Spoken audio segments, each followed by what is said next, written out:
Why is Sacramento, California so insane? I'm going to give you a microcosmic reason through my own personal experience being in Sacramento for the last approximately 30 years. Actually, this is my 29th year this coming August. I'm from New Jersey. You might as well say New Jersey, New York, because you can actually see New York from my back window when I lived in New Jersey. Now, in 1991, I meet a woman from San Jose, California, whose mother moves out of San Jose to reconcile with her first husband, which is a whole nother comical story. However, meet my sister. We get married quickly. We meet in September 91. We get married February following year, 92. Son born, first child born, February 1993. I was still trying to find myself. It was a real hectic life going on out there. So we decided to move out to California. I never left New Jersey as far as moving is concerned. So that was a new experience for me. August 1993. First 2 years of our marriage, I'm in the Nation of Islam. I'm an assistant minister, captain. She's a Jehovah's Witness, which actually worked out pretty well because of the similar belief systems. You know, not celebrating the holidays and things of that nature. So things were going smooth for a minute until we started having these clashes, which ended up with us having domestic violence situations and eventually our separation and divorce. Now, in between that time, that 2-year period, she had got a domestic violence charge dealing with me, in which she had to do community service.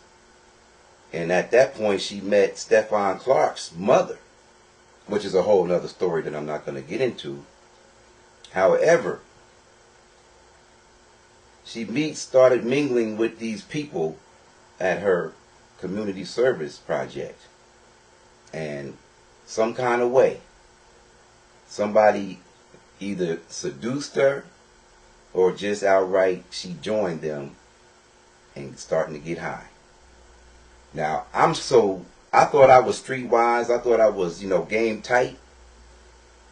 Coming from basically practically New York, where it's the fastest lane in the world, the city that never sleeps, where, I was familiar with the drugs of angel dust, heroin, cocaine, all the major players, and even crack, which we all had interaction with at that time when I was growing up.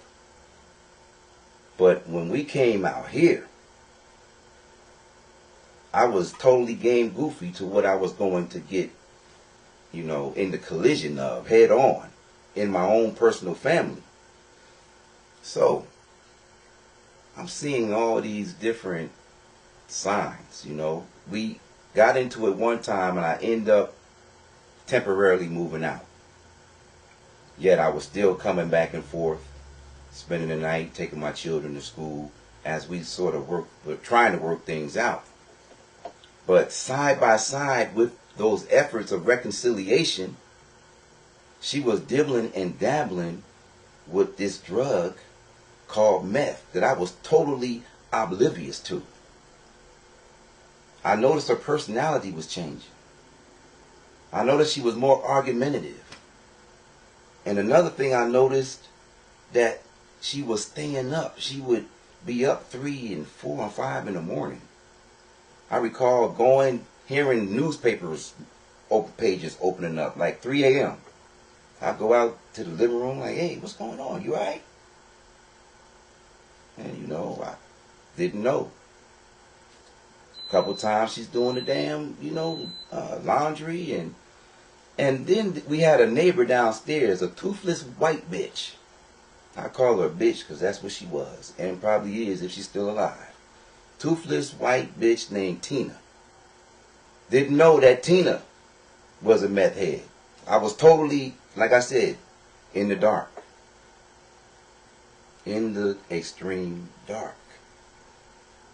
She's losing weight. We had, after Elijah was born in 94, she had became plump. And lost all that weight. And this was a fine woman. They used to call her Rosie because she could have played the double for Rosie Perez. And at times she looked like Left Eye. Stunningly beautiful woman. With brains, but didn't have the leadership qualities to guide herself into her best self. Back to the story. So, she's losing weight and looking good. And now it's hard to get a hold of her. She's out most of the time with the boys, but she's with girlfriends with boys that they can put in the back room and do what it was and is that they did and do till this day probably. So I remember asking her how she lost that weight so rapidly. And she said that she has some weight pills from her Uncle Charles. I never forget looking at them pills and saying, God damn, if they do that, this shit need to be on the goddamn market. Because she lost that weight rapidly. But I didn't know that it was because she was indulging in the most terrible, destructive drug that has been dominating Sacramento probably for the last 30 years. Meth. This is the land. Sacramento is the land of the fucking meth heads. And a third of the population is on that shit. And no so-called good community is safe from these fucking monsters. They're in the most beautiful neighborhoods, up all night, creeping and crawling, breaking into people's homes, garages, stealing their motorcycles and trucks. It is off the hook. This is the land of the meth heads. Going back to what I was talking about. She's losing this weight. And actually was losing her mind. And I'm trying to reconcile, thinking that she was in the spirit of reconciliation, when in reality at this point, Nick, you gotta go. You are now in my way to do what it is I want to do. And from that point on, she started misusing the law and turning me into a stalker. Every time I would come to my home, whom I'm on the lease and still paying the rent on, she would call the police and say that I was breaking into my house. So she began the process of eliminating the man from the house, which she successfully done. Because at that point, we started clashing and started getting physical. I ended up going to the county jail and doing some time. So I said, nah, I can't be a part of that. So I went the legal route and got legal custody of my children. And for the most part, guided them through their essential years, but not without interference. She fought me tooth and nail from being the perfect or even good father that I qualified to be and demonstrated that I was and am. However, dominated by that drug, all she wanted to do was get high off that drug. And until this day, is still a victim of that drug. And I'm hoping that one day she would wake up and see the light. But it's been 25, 26 years. And the light hasn't penetrated her dark mind as of yet. So, you have at least a third of Sacramento's population of people from 50 all the way down to 18 that's addicted to meth, hybrid forms of weed, talking about some shit out here.